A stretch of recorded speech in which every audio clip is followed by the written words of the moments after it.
Seersucker soup on a hot summer day. Coffee comes back in a nerve-wracking way. The dishes and laundry take the garbage out. What a day, what a day, what a day. Well, here we are. Thank you for watching Capital Region Today. I'm your host and producer of Capital Region Today, and we've got a great lineup today. Oh my goodness, there's so much going on. Last show we did a lot on Festival of Trees and many other events, the Messiah and everything else that came up. But right now we're going to be talking about reading is fun, because really reading is fun, and we're going to find out about that program and what they're doing. We also, as long as we're reading, we're going to be reading Phil Bailey's book. He's got a new book out, and he's got that whole series, Murder on Skis, and I think he's gotten some awards for that series too, but maybe he'll tell us.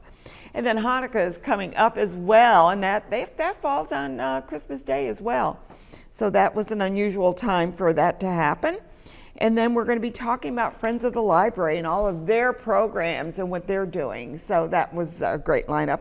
And then we're going to wrap up the show with a little surprise, because I'm going to tell you who our crew is, and we may even sing a song for you. I don't know. We'll have to wait and see what happens. But we're going to start right out with our first guest. Al has been on the show before, Al Majid, and he's going to be talking about reading is fun, and it is. It's fundamental and it's fun. Well, we're in our 11th year now. I know. You've been on every year since. Sometimes, multiple times with you. I think this is my 11th or 12th appearance. Love it. I can check it. I'll let you know. Okay. We are all about reading. We're not teachers. Some of us are retired teachers. We're a volunteer organization. We work with children ages 4 to 9, pre-K, K, grades 1, 2, and 3, spanning all 11 elementary schools in the Schenectady School District. We work within the district. We don't rival, don't try to preempt the classroom teachers. They have the overwhelming responsibility for the education of their children. We are ancillary, we are additive, okay? Many of those teachers are overburdened, cannot work one-on-one with kids having special needs in the reading area, so they call on us, they designate the kids, and our volunteers work with them one-on-one for up to an hour, once a week. That's the minimum. Some of our volunteers, including my wife, have worked with as many as 4 kids one-on-one. We had one policeman, believe it or not, years ago from Schenectady. I don't know how he scheduled it, but he worked with 12 kids. Oh my one-on-one. Goodness. Wow. We don't encourage or discourage that.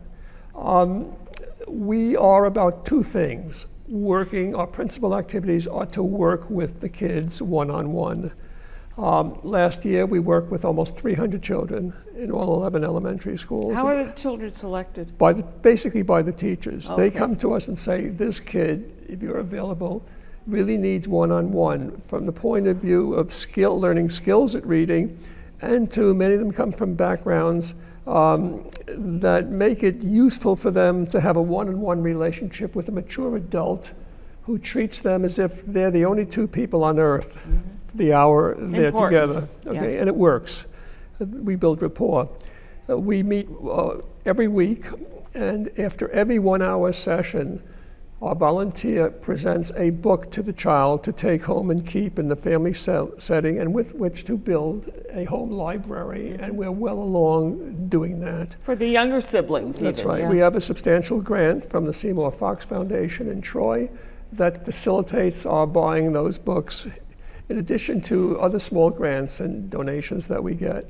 We have another major grant from the Wright Family Foundation, we're in the 3rd year of a 3-year grant, to present books to all first graders. We started that last year, and we gave away books to all 800 first graders in the 11 schools in the district. We have a new program we've just started that gave away about almost 1,100 books last year to pre-K children. We're aware of the fact that we should be doing more work with pre-K and K children, okay? So these are integral focuses of ours, teaching reading skills and presenting reading materials to them to take home, to enjoy, even to cherish. We have parents who will write to us and say, my kid's building a virtual library in the corner of the bedroom in which he sleeps. That's great. We see that as a high compliment for us. Our principal fundraising, apart from grants and donations, source of money with which to buy books is an annual Scrabble-Rama. It's a variation on Scrabble, held, this year it'll be April 5 from 8 in the morning, a Saturday, to 12 noon. I think we had that up on the screen Right. too, yeah. We provide a complimentary buffet breakfast. It's really a fun time. And awards to the first, second, and third grade readers. Most people are coming because, one, they enjoy Scrabble, and two, all the money we raised, last year we raised almost $7,000 Nice. to buy books. I mean, we are about buying books. We are headquartered at Faith United Methodist Church on Brandywine and Union Street. It's pro bono, so we have no overhead really to speak of. They absorb all of that. So money we raise comes in for books, and it goes out for books, and that's what we're about. We're very creative. In my wildest dreams, when I started the program 11 years ago, I couldn't have imagined we'd be working on all the fronts we work on now. And we're always conjuring up fronts. We're always thinking of new ways To raise money to for the raise books. money Yeah. for books and to facilitate our weekly work with these kids. So a kid who's attentive, and my wife Sally has had children like that, they'll come all 30 weeks. And they'll get, by the end of that year, they've got 33 Well, not only books. that, but they have an adult that they can look Absolutely, up to absolutely. and develop a relationship with. Absolutely. Now, many of our adults are retired teachers, professionals in other categories, but many of them are housewives who've never been teachers, never been professionals. Some of them have never had jobs. They've been homemakers, and I don't deprecate those people. They're as legitimate and vital as people who pursue professions. And on occasion, they'll come to me and say, well, Al, I've never really taught. I don't know anything about this. And I said, let's put this to a kind of test. And when did you get on the reading track? And they might say, like Al Magid at 3.5, 4 years old. I said, how did you get on the reading track? Well, my mother or grandmother sat me at the kitchen table, and we started with letters, and this is exactly the way my mother did it. Yep. And so successfully, by the time I entered kindergarten, I wasn't working on the Encyclopedia Britannica, but I was an ample reader. And so much so that she got me a kindergarten level dictionary to work with, okay? So I would say to that woman, well, it seemed to work with you. You learned to read pretty early in life. I said, yeah, do that with the kids you're tutoring. Yeah, exactly. Mentoring. So we're not like a SUNY Albany or Harvard education program with a curriculum and all of the guidebooks and what have you. We do have a training session for our new volunteers, okay? We tell them more than enough to do well. We have periodic Zoom meetings. We have periodic party meetings at our headquarters at the Faith United Methodist Church. And we've had no problem with that. We're very fortunate. I didn't choose the focus for this practical reason, to ensure that we had kids, because it was based on need. As a classroom teacher, my wife was for almost 40 years a luminous classroom teacher around the country, including 25 years at Schenectady Middle School, the old Steinmetz Middle School, and latterly Mount Pleasant. And I was, as Sally was, well aware of the reading deficits in this country. They are monumental, and to be blunt about it, I find them scary. I've always found them scary. I, during my academic career, often worked abroad, had 4 Fulbright scholarships. I worked with foreign populations, and very often people in my audience were, oh, it's wonderful, we want to imitate you. And I'd say, imitate the good stuff, but there's plenty of bad stuff. And I remember my first Fulbright to Yugoslavia was at the height of the Cold War, and I remarked to an audience of about 1,000 people that what frightened me most was not the Soviet Union with its A-bomb, because we will counter with 3 A-bombs, okay, was cultural deprivation at home. I saw the enemy, I'm not Trump, the enemies that I want. To me, the enemy to our subsistence, our stability, was really much more domestic than it was international. And I thought the key deprivation was reading. So one day in December of 2012, I picked up the Schenectady Gazette, saw a first page article, based on data recently obtained from state education tests, downtown Albany, about the deprivation of the Schenectady schools. My first reaction, I couldn't believe it. I showed it to my wife. She said, it's probably worse than that. I had a meeting with the then superintendent, Larry Spring. He confirmed to me that it was probably worse. And I had a kind of epiphany. I said to my wife, that's my project. My project is the Reading is Fun program. She says, what the hell are you talking about? And the first question you asked me the first time I was on, said, you're a retired Albany professor. What does it have to do with political science? I said, not a damn thing. Second question is, what do you know about reading? I said, not a damn thing in terms of formal pedagogy. Was I that outrageous in my questioning? No. It was a good question because I didn't want to come on with pretense. Yeah. That I was coming out of the Harvard, School of Education. Not at all. We work at it as a program. We work hard. We have a leadership team at Reading is Fun that's creative. We bounce ideas. And I made it very, very clear to those who work with me, you don't follow me, you work alongside me. If we fall, if we falter, we get up, we dust ourselves off, and we continue on, all right? But I realized early on that our real enemy, and I still do at this point, is domestic and much less on the military side, on the security side, foreign, and that animates me as well. One thing I'd like to mention, and maybe you're aware of this, but Dolly Parton has a program that, I mean, not all She's the kids wonderful. may be in your program, but if they're not in that program, we are in the process of applying to Dolly Parton. Yeah. Okay. And she sends books to. Yeah, I've heard her in TV presentations. She is, first time I Amazing. heard her, I just couldn't believe it was Dolly Parton. I always thought she was kind of kooky with her hair. That's all. You're right, that's show business. Yes, show business. She's a very serious thinker about cultural problems, including principally reading in our society. So she's not just she's not an idle do-gooder. And if idle do-gooders will support our program, we'll accept that support from them as well. She is a very serious-minded She's woman. very serious. She's very, so yes, we are, Mary Lou Russo, who I think you've met, our Chief of Operations, is in the process of framing an application to Parton. Good. I'm glad to hear that. I think your program is very important. I think that people should support your fundraiser, which we've put up on the screen as well. And if you want to volunteer, we've also put that information up on the screen as well, which is the 2 email addresses that you can contact Valerie and Ms. Russo and there's their email addresses, which we have permission to show. And of course, there's the date on the bottom for the upcoming Scrabble-Rama, and maybe we'll get Al back on the show to talk about that. And reading is fun, we've discovered over more than a decade, is fun not only for the kids, it's fun for the adults who work with them. And that translates to our leadership. We have a small leadership team. We just had a periodic meeting yesterday. And if you were to tape it from a distance, you say, these people are kind of kooky. They spend half the time at the meetings laughing and joking and what have you. But that's a good thing. But we're serious about it. We enjoy meeting. We enjoy what we're doing. We don't take ourselves nearly as seriously as many people would like to take us, with a glum look. Okay, so we laugh and we joke. As long as you're getting the mission done, that's the important thing. Absolutely, that's so what it's please about. Support We're Al. missionaries. Yeah, please support them. In their organization, their nonprofit, and they've been working very hard at trying to increase literacy in our community. Thank you for being on the show. What? Are you finished? Or may I have another word? Yeah, we're almost out of time. Okay. Go ahead. This is Bookworm. Bookworm is our mascot. This was donated at a garage sale by somebody who wanted to get rid of it, and we adopted it. And I used it for 2 years as a mentor in the Reading is Fun program myself, okay?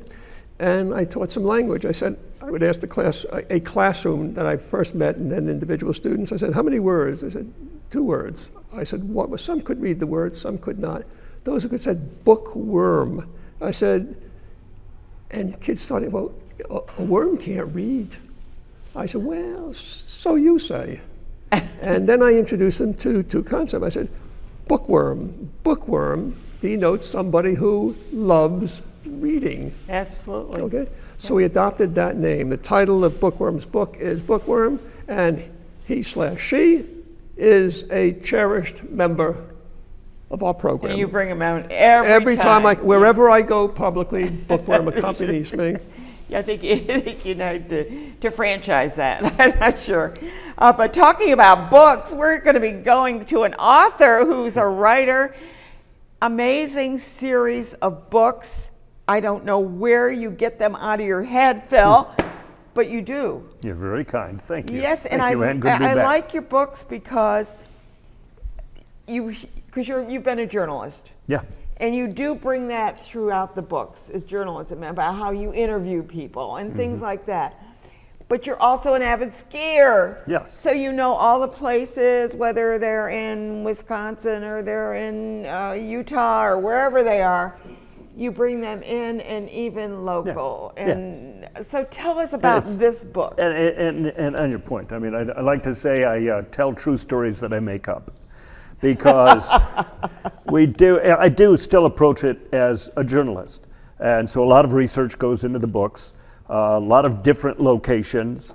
So by the time I'm ready I've already got a good bedrock, a really terrific story to tell before I ever get to the murders. You know, because I'm lucky enough to find really neat places to tell my story. So, and where you find we've those been bodies, in Colorado right? and yeah. So in Colorado and in Vermont and in Montana and the Adirondacks, and so this one is in Wisconsin, which surprises some people. They don't even have any hills. I've been to Wisconsin, and they said, "There's our hill," and I'm going, "What? What? Wait." Aptly named. That's it's a not hill. even that's nothing. But they have a great skiing community, and that's where people in Chicago go to ski. And I grew up in Chicago, suburban Chicago. So, and you go over the border in Wisconsin, where they are hills; they are not mountains. They are not mountains. I can tell you that. I've been there. But they have an avid following, and Wisconsin's just a cool place anyway. It is. It's probably Wisconsin in the Midwest, And the probably dells the and most everything they've got, underappreciated, exactly, parcel of property in the United States. There's no mountain and there's no ocean. But it does have the dells. cool. They have the Wisconsin Dells. They have. It's the home of Barbie. Yeah. She was born And in cheese and cheese and cheese. Lots and of summer cheese. sausage. Lots. Okay. So yeah, right. The dairy farmers. All right. So by the way, Barbie was born in the fictional town of Willows, Wisconsin. If it really existed, imagine what a tourist mecca that would be. Yeah. Well, you try to use locations, but different names. So, all right, something else about Wisconsin and the dairy industry, it's the home of pink margarine. So margarine was invented a lot longer ago than I realized, but when it was invented, 1930s, 40s. something crazy, ways back. So, and the dairy farmers in Wisconsin saw it as a threat. And, Wisconsin is America's dairy land. Just read their license plate. So the legislature in Wisconsin banned anything that looked like butter but wasn't really butter. So what happened next, there's a lot of versions. The expedient one is the manufacturers of margarine injected their product with food coloring and turned it pink, arguing there is no butter on God's green earth that is pink. So this can't be butter, and they were allowed to put it back on the store shelves, and for years they had pink margarine. Let me tell you my story, because the same thing in New York State.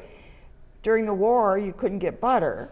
So my mother would go to the market and get, it looked like lard, and they'd give you this little yellow packet because they couldn't sell it as yellow.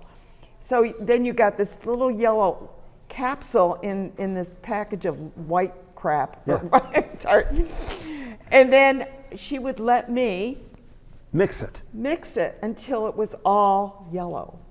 Just to make it But edible. You couldn't Look sell more it. edible. You couldn't sell it interesting. yellow, but you had the pink over in Wisconsin. Yeah. In New York State, it was white, and you used a little yellow capsule that you'd break, and I don't even know, it wasn't plastic. Never heard that story. Yeah, no, that's true, because I used to do it. Yeah, wow. So I'm glad you mentioned the pink.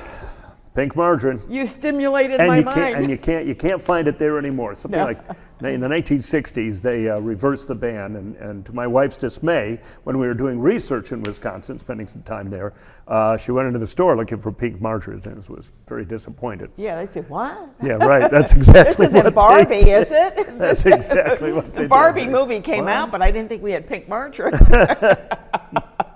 And how they work surfing in a Barbie story, by the way. 'Cause Yeah. There's no surfing in Wisconsin. No, there's no sir. No. Well, they do have a lot of lakes.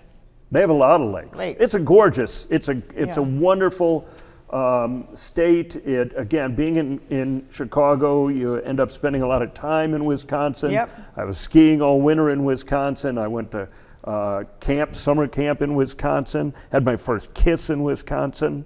So this story, Small Mountain Murder, is about a small business. Just like, the corner newspaper stand that used to be in your neighborhood, probably. It's probably gone the way of the corner grocery store. And so this small business happens to be a small ski hill and that is fighting for survival. A small ski resort owner said, I thought I was getting into this business to make a tidy profit. And I realized pretty quickly, I'm just working to keep the lights on. But rather than walk away, it became a labor of love. He said, it's really important to the community. It provides jobs in the winter. It provides people with somewhere to go. And so in A Small Mountain Murder, it mirrors what's going on in the ski industry, and that's a big mountain in Colorado bought this little hill in Wisconsin, to the delight of some and the dismay of others. So an executive from the big Colorado mountain goes to take a look at their investment, and he disappears. Now there's a place in Wisconsin called Death's Door. Now I'm not saying it has any great consequence in this book, but if I ever found myself in a place called Death's Door, I would sleep with one eye open. Yeah, I was going to say that. Yeah. I used to own property in Wisconsin, and it was right between two lakes. So across here was it was Presque Isle, and over here was Katinka Lake. Sure. So yeah, I mean, a lot of lakes. It's a great state and very nice people. Yeah, it's a very nice state. I have to admit that. Your books now, you do a series called Mystery or Murder on Skis Mysteries. This is our 6th one. We're happy to learn there's the number you've one got winter some- ski mystery on Amazon. So that's But you're kind of sweet. being recognized as a series writer Yeah. and tell me about that. Which I'm thrilled with. Well, as I say, we got that accomplishment on Amazon, so we're selling. We were just out in Colorado. We won a silver medal at we were given that by the SEBA Colorado Book Awards, which is wonderful. A prominent person approached me recently and said, I would love to get murdered. What? Say what? I said, okay, be Say careful what you wish Whoa. for. Be careful what you wish for. You might get it. So, but I understood what she was saying. yeah, she she would meant in the like book. to be a character in my book and get murdered. Yeah. So if people are literally willing to die to be in my books, you must be doing something right. Well, I noticed in one of your books you had a character, Perilla, and I'm going, Yeah. oh, wait a minute. Well, No, it's spelled differently, Yeah. but I don't care if you use my Yeah. name. you want to be murdered? I'll I put don't you on think the I'll put you on the murder me. waiting list. As long as it's on paper only. don't do that.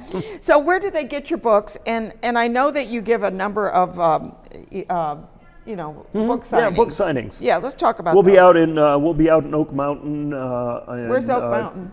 Oak Mountain ski area is in Speculator, Oh, okay. and it is one of these small ski areas where the owners have really turned it into a terrific place and a wonderful area. These should all be in every single ski resort. I do try to drop names in there, just attaboys, to all these ski areas that are doing such a great job. But we are going to be out in Oak Mountain doing a book signing and a talk on January 25th, and there are other things coming up before and after that. But that's a chance to get up in the Adirondacks and see folks there. So the book is available at any independent bookstore, Amazon, he's got the picture up there. Barnes and Noble, and you can always go to our website at murderonskis.com and you'll find more information there than you're probably even hoping to. So you pretty much get it anywhere. And I will always say this because I do it so often. If you want to find our book and you don't see it on the shelf at a bookstore, ask them for it. They will be more than happy to order it for you. I honestly think at least 50% of the books I read, I order from the bookstore. As big as those stores are. I know you can go to Amazon, but support your local bookstores. Please do that. Yep. I know that you go to the Open Door. I know that you go up in Saratoga. And sure, North I know you're around. Yep, bookstores. The important thing is that we need to support our local stores. Absolutely. And our local bookstores. Not only that, you can go in and you can pick up a book and you can look at it. And it's sort of like, I love books. And I know that you can get, a book on this. E-books, I don't sure. want that. I don't want that. Yeah. I want to. I don't think ebooks will ever go away, but the tide has turned. People are going back to print books, which I think is pretty neat. But again, there will always be ebooks, and they serve their own great service. An ebook is good. If you're traveling, an ebook is good. But I'm like you. I like to touch them. I like to to hold them. touch a book. I like to, and I don't turn corners on my I do. books. I write in them too. You write in your Well, book? yeah. If they, like I say, I have a lot of You true write stories in your here. books? Yeah, because it's reference. I get so upset It's a when I reference. see people write, except for textbooks. Yeah, well, they're all textbooks to me. They're all have something interesting. It's so you get more books coming? Yes, I do actually. I have 4 more on the book stand next to my desk.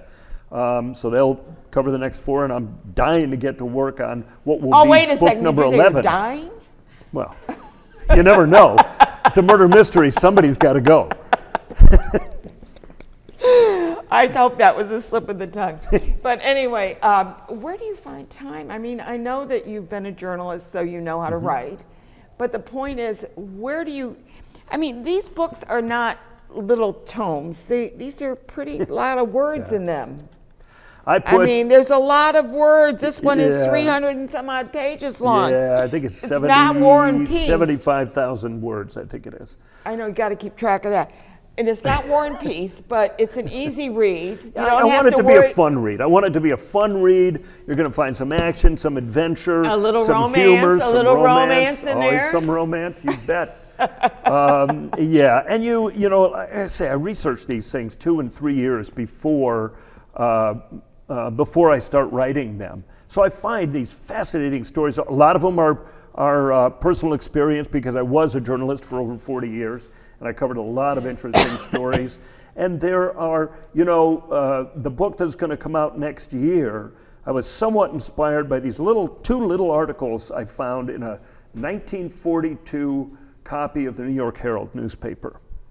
And I looked at this and I thought, this is really weird. Make a great story. Well, yeah, if you let your imagination, gotta run embellish. away with it. Yeah. So everybody has probably more than one good story to tell, and you just have to. You certainly have more than one story to tell. I'm telling you, you got Yep. a bunch out and 4 in the cooker there, and Yep. probably another 10 more 5th up to here. come. Yeah, another one to come. Yeah. Yeah.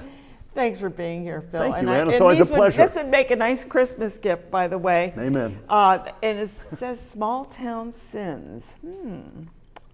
Small town. Yep. Yeah. Yep. Small town. And I love sins. JC because you finally, in one of your books, told us what JC stands for. Jean-Claude Keely. I know it. I know. I love the name. Greatest Jean-Claude. ski racer Yeah, exactly. ever, in my estimation. Thanings for being here, and I hope that Thank you you. sell a million copies. Thank you. I Very appreciate it, good. Ann. Yeah, It's always a pleasure. Always good to have you on the show. Yeah. Yeah, thanks a bunch. We're going to talk about Kwanzaa. I did do Kwanzaa last time. We're doing Hanukkah this time, even though they fall on the same day pretty much. Everything's falling around the same time this year, right? And that is wonderful. I know, and it goes. How is Hanukkah selected? Is it by the moon or what is it? How do they select that date to start? Is it always the same date? It is always the same date in the Hebrew calendar. Ah, okay. And the rabbis. Because it changes a little yes, bit. Yeah. rabbis work on the Hebrew calendar every year. I mean, we have calendars already set for many years in advance. Uh-huh. And the goal is to have the first night in Passover, which is usually in April when there is a full moon. Okay, I thought it had to do with the moon because that's how Easter is. I think it goes by the equinox or some moon phase or some, I don't know. I can't keep up with those things. It's like just put it on the calendar and that's it. Good enough for me. So Hanukkah is coming up, and it falls on Christmas Day too. So it's the same day, I think, the 25th, right? It starts on the evening of the On the 25th. and it goes to the 2nd of September or Of January. January, really. Good. Yes, our holidays go from evening to evening. Right. The days go from evening to evening. Right, because you do it sundown. That's Isn't right. it sundown? The idea is that we go from the sources, from the book of the Genesis. The first story is about creation. Okay. And the world was created in 7 days. Okay. Every single day, God created something different, and He said, there was evening, there was morning, one day. There was evening, there was morning, second day. So that's how you start your evening. Yeah, I That's got it. exactly right. Okay, so we have Hanukkah, a few things from Hanukkah, and I see you have the dreidel. I love that, with the dreidel on top. Oh, I love that. Yeah, so there are different things. I have this dreidel at home. It Oh, it's a music box. yes, it goes around, have some music. It's very cheerful to start the Yeah, holiday it's the song, this the way. dreidel song, right? That's It's, right. Yeah. And actually, I have this same song on this box. It's a little rotten. I have that on my office at the JCC. Oh, look at and that. the kids love to come into my office and play with this. So it's a little bit fragile at this point.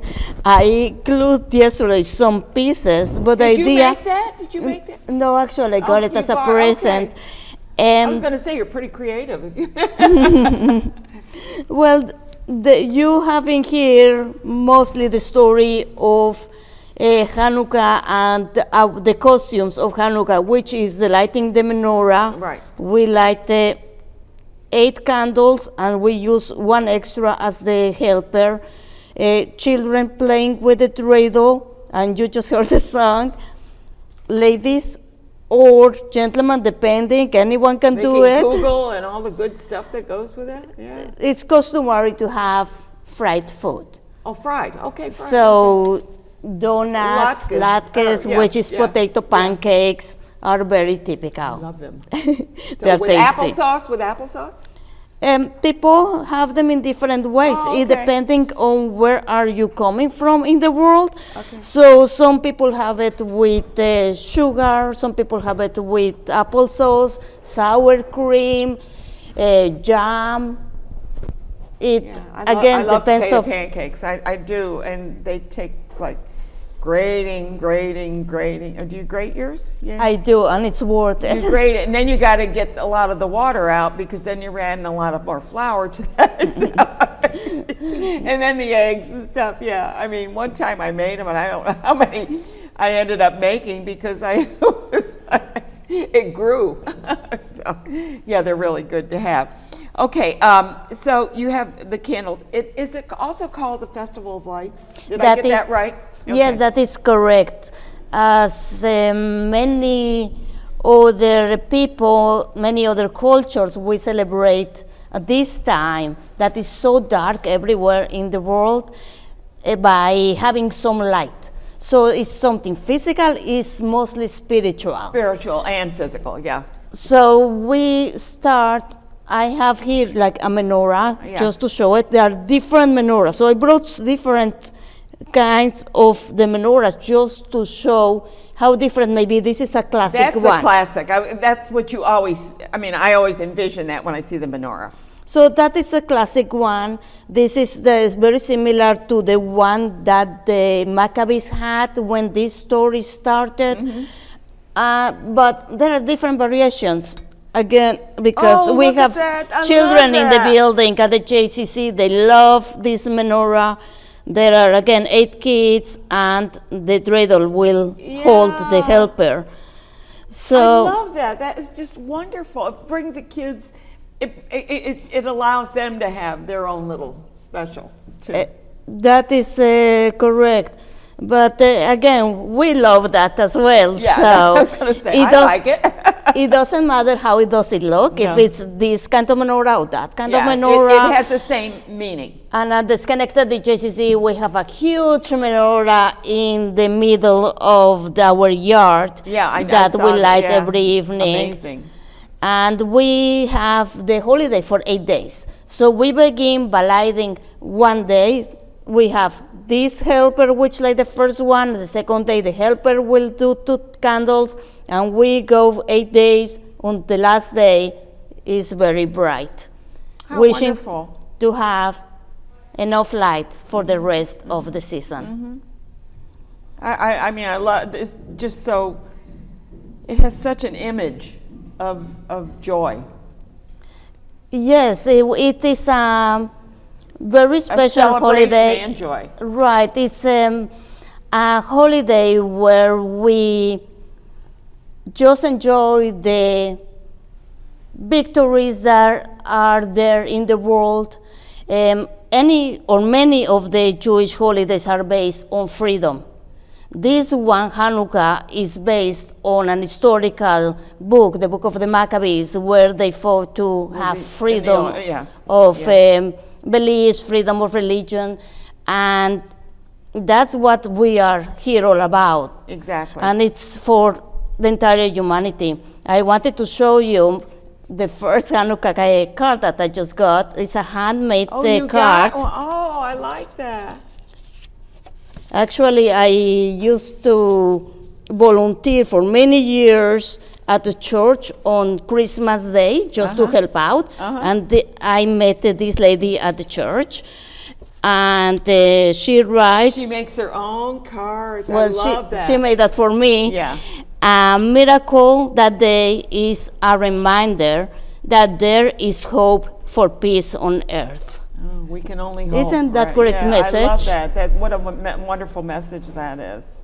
Yeah. So that's why I brought it. I think every year the same thing, but this year more than usual. I know. Is that especially we the need Middle East is just, everywhere in the world yeah. to be peace and to be free. Yeah, and in Syria, I guess they just were able to gain their freedom in Syria now. You know, have you been watching the news? The Syria, yeah. I have been watching the news. It's very complicated. All the situation in the middle Yeah, I know. is very complicated. That's why this year on our menorahs, I'm tying a yellow ribbon to remember the people that are not free. They're not free. And just for the wish for all the hostages, all the people that are in captivity, Yeah. all over the world, to be able to be home and return to their families. Well, I loved the movie. I know they have a series of movies, and it was I just loved the movie that you showed about the, that family, the 3 generations of family that lived through the October 6th, October 6th. October right? 7th, yes. Did I get the right date? That's perfectly fine. Yeah. What they went through, it really brought a lot to me as to what was going on and how it happened and what they were going through. It was really eye-opening to me, and I thank you for bringing those films to the JCC to allow the people like me who don't understand everything, or what a kibbutz is or anything. I mean, I just didn't know all that, and you bring in the speakers. I just want to applaud you on what you do there. Thank you so much. I really appreciate that. And as you are mentioning, not everybody knows about it, about Hanukkah, about our costumes, about the history. Yeah. And that's what the JCC is opening the doors to everybody in the community. Yeah. Everybody can come and visit. And Everybody you have can a gym, attend. that anybody can join and everything. But I do have one question to ask you. Sure. How do you spell Hanukkah? Okay, so I'm sorry, but it's like, I never know. Is it H or is it C? we don't know either. Nobody you knows. don't? We know, good. And I will tell you why. Hanukkah means inauguration. It's like an open house. And in Hebrew, it's a word in Hebrew. When you have an open house, you have a Hanukkah for your house, meaning you are opening the new house. And that is when, again, for the story of the Maccabees, they opened the temple again for people who come and. And that spells with an right. H or a C. That's a word that is spelled in Hebrew letters. Oh, okay. So we transliterate okay. the Hebrew word. So because it's transliteration word, you can write it in any way that you wish. Thank you. With double N, with double K, with double H, with double A. Just feel free as long as it's in a joyful way. Good. Well, I want to wish you a happy Hanukkah. Thank you so much. Thank you so much for having me here, and It's happy always a holidays pleasure to to have everybody. you on, and I love visiting your center, and I love your movies, and you're doing so much for the community. You have the daycare, and you've got the gyms, and you have the summer programs. You do a lot for our community. And it is our pleasure. Yeah. Thank you again for Thank having you me again, here. Judy. Say hi to your husband for me. I will. Okay, good. And we're going to be talking about Friends at the Library. Yes, we are. Hi, Ann. And we have Madeline and we have Janice with us. Hello. Janice does the Beat the Snow. You're the coordinator for that. Yes, I coordinate And you're a that. volunteer. You're both volunteers. We're both Correct. volunteers. Actually, we both volunteer the same day over at the Whitney Bookstore. Okay, the Whitney Bookstore, and they also have Yes. one in Viaport. Viaport, and that's called The Second Look. Yeah. And so both of those are places, and we'll kind of back up, people want to, in fact, so many of your other guests today, both Phil Bailey and Al Magic, were speaking of the importance of reading. And so sometimes people have too many books, so they might want to voluntarily give them to a good place. So sometimes the library receives those. They're checked out, sorted, which is another whole role for volunteers. You even sell them online. And then Oh, yes. and they sell them online, or they go to the Whitney or the Second Look bookstore to be sold at very good prices. Not only that, they're excellent books. Oh, yes. And if you're looking for like what they call coffee table books, they have some gorgeous ones Oh my there. gosh, Beautiful ones. gorgeous, Yeah. gorgeous books.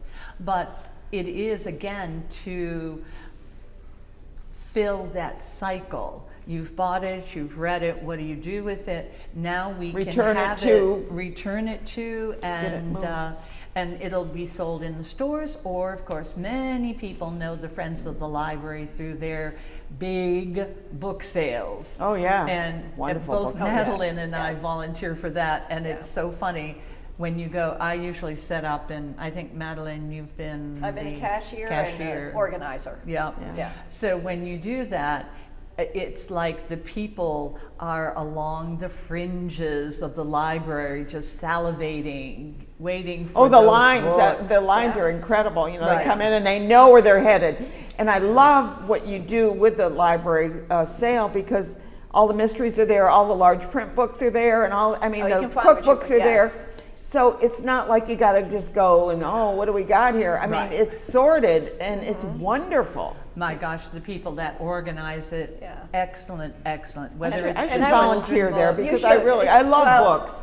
Well, the problem is you'll be your own best customer. Both of us leave with far too many books. I know, if that's I know. I'm possible. a book lover. Yeah. I am an absolute book lover and Yeah. have always been. If you've ever been to my house, there's books on every counter. Right. So when you're ready to, you box those books up and you take them to the back dock in the main That's right, library, drop the 'em off Karen there. B. Yeah. Johnson Library. Yeah.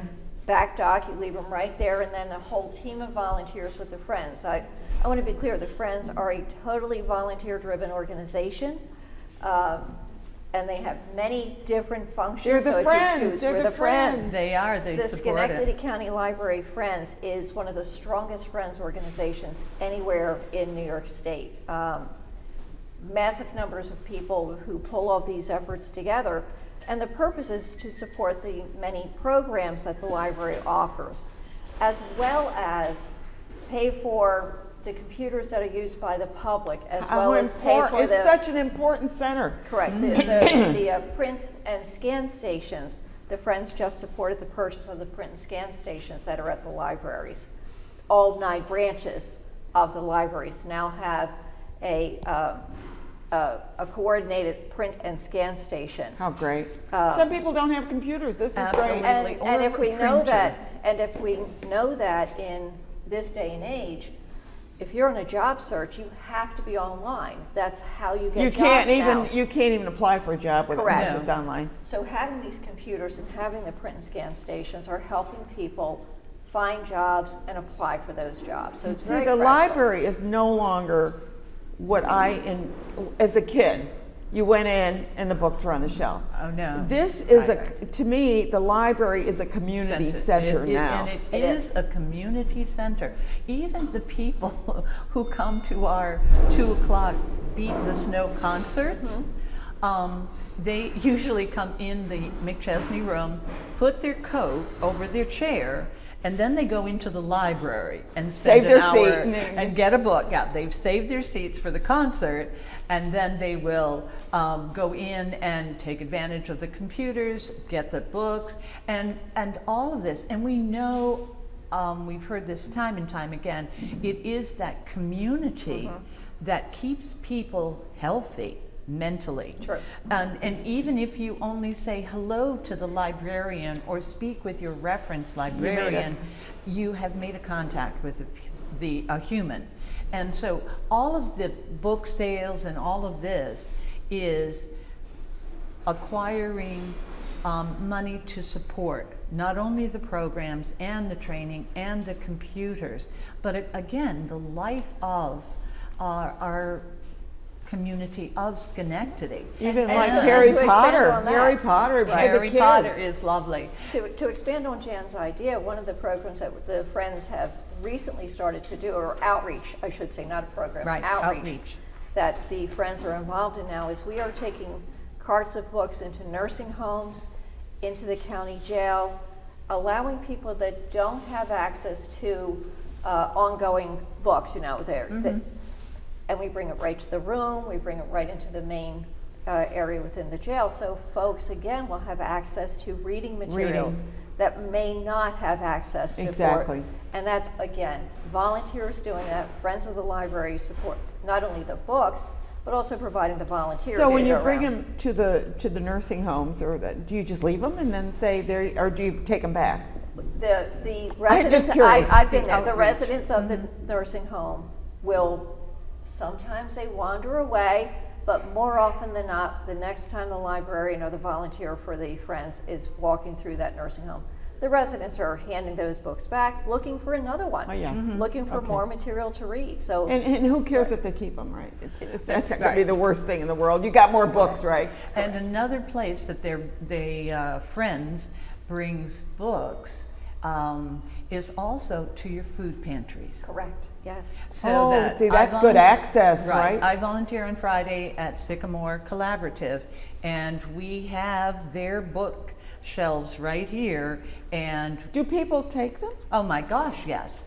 And some of the parents are bringing their children, and as they're waiting to be intaked, it's like, kids are looking at the here, books. let's look at a book, and this one you can take home. And again, the volunteers there are very much aware of, as Al speaks, getting a book in the hand of a child, so that there are many different areas that people may not think about bringing their books. But the Friends, again, support the program, not only a musical, Beat the Snow, but also Bill Buell just finished He's a amazing, program on media History, people. yeah. Right. Well, history, of course, and look at our area, some of the oldest area in our country. And so we have a lot of history, as your guest, who come on occasionally from the Historical Society, will tell you.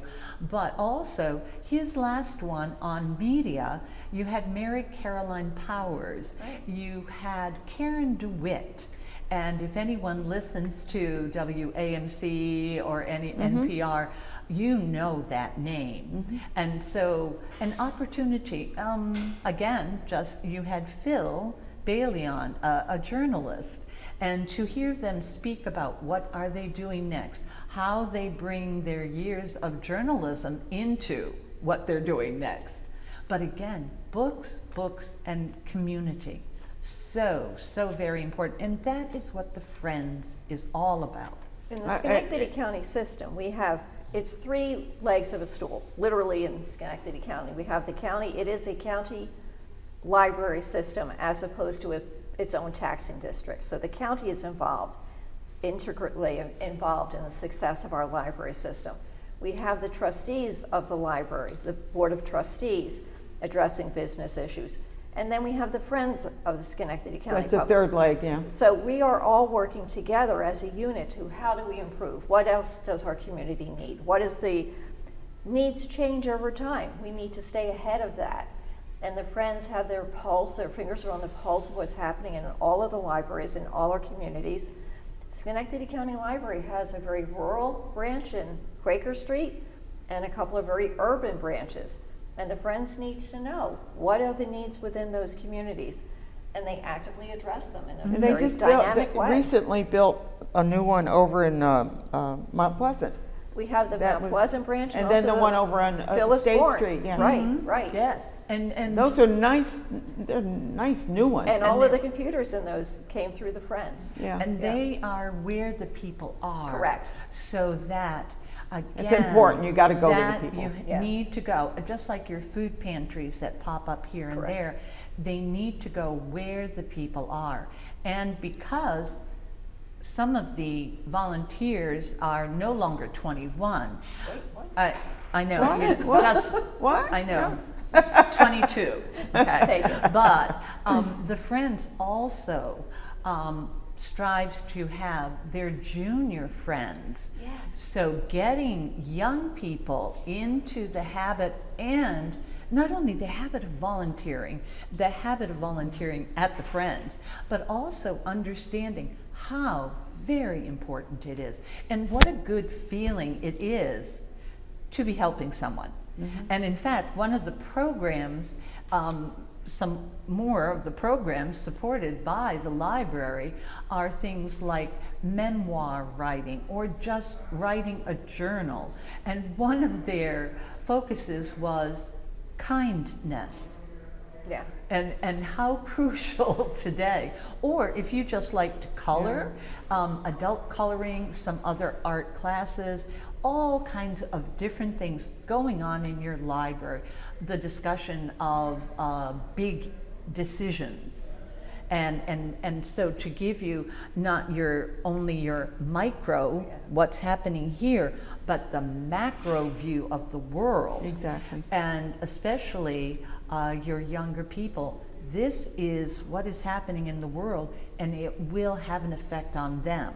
It might have some effect on us. And it's important for parents to bring their kids to the library. Oh, heavens, yes. My gosh, I'll yes. tell you a quick story. I had guests from China, and they stayed with me for 3 months. Okay. And I brought Li Jia to the library. I even brought her, when I voted, brought her in and showed her how we yes. voted. Okay. Uh-huh. But I brought her to the library. And afterwards she said, they can take books out? Right. We don't always understand this doesn't happen everywhere. Yeah. She did not understand that people could go in, take a book out, and walk out, and then bring it back. So it's important, like you say, Right. we are taking this for granted, so to Well, speak. But one it of the may not things- always be there if we don't protect it.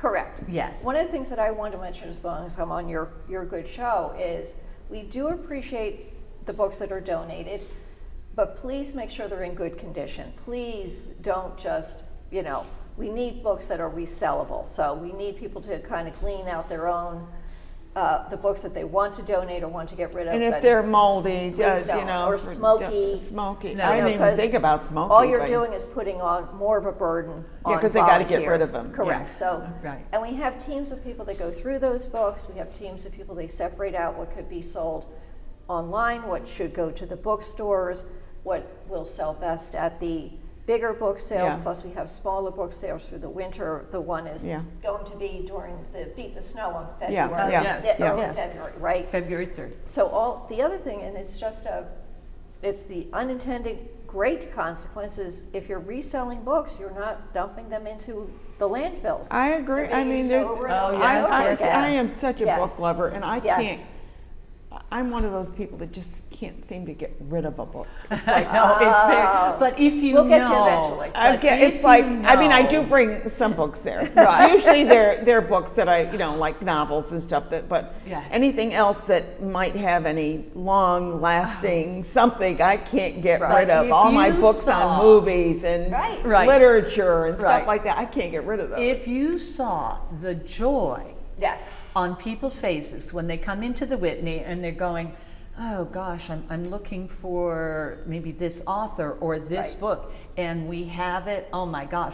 And just this last Friday, someone came in and she said, well, she likes this kind of books, and between the two of us, I mean, she went home with about 6 books. And you do it by authors too, which is really great yes, because it's alphabetical, except I have certain authors that I'm always oh looking yes, for. yes. Sure. So the adult fiction, very, very quickly, you can go over All the their Patricia alphabet Cromwell are right. there, and all the Lee Right. Child, and Yes. I think yes. you'd be surprised if you came in how some very recent books Oh, are yes. still donated. We have a whole section of the newer books, so you can get a book that was only published 3 or 4 months ago. The Women.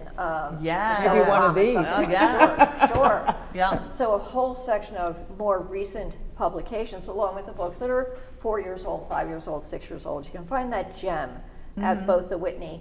Now, the Viaport, the second look, also has jigsaw puzzles, DVDs. Yeah, I went there and they were Little closed, and it was like, oh no! Oh, no, but they no. closed like at 3:30 or 3, Yeah. something like that. Yeah. I did not realize that, and Yes. so I was going there to. I was going to say the Whitney closes at 4. Okay. Because occasionally Yeah, we know do that. we do have people coming in at 5 minutes of 4, and it's like, okay, look fast. Yeah, look bad. And I will say, if you want to volunteer for the Friends, please go on the website, check it out. There's lots of volunteer opportunities. but I'll you get just on might there, find yeah. a friend. Oh, You you just might. might. You might. Yes. Find Okay, a well, friend. hang in there because I want to do one more segment. Okay. And it's called Tribute to the Team.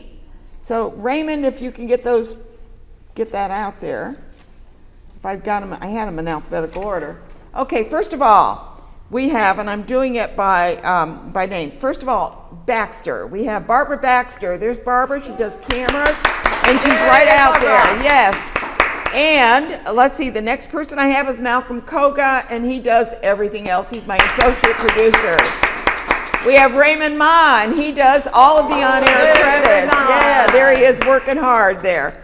And then we have Annette, and she does our reception, and we love Annette. She does a great job.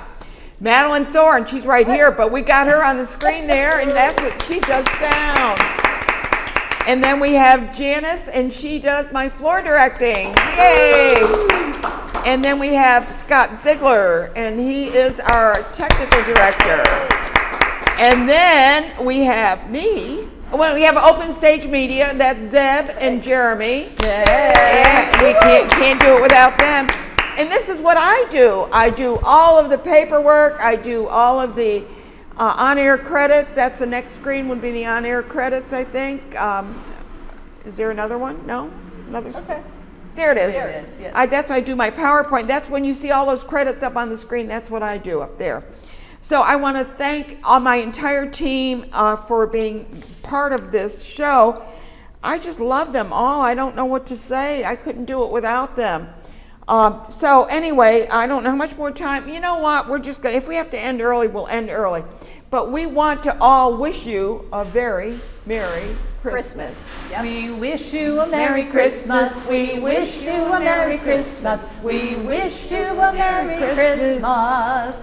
And a Happy New Year and Kwanzaa and Oh yeah, actually, and however I you celebrate. I had a screen up there at one time that said Happy Holidays, and I did the Kwanzaa, Hanukkah, New Year's, and Christmas. Yes, I yes, said, yes. let's just do them all. Let's do them all. Okay, good.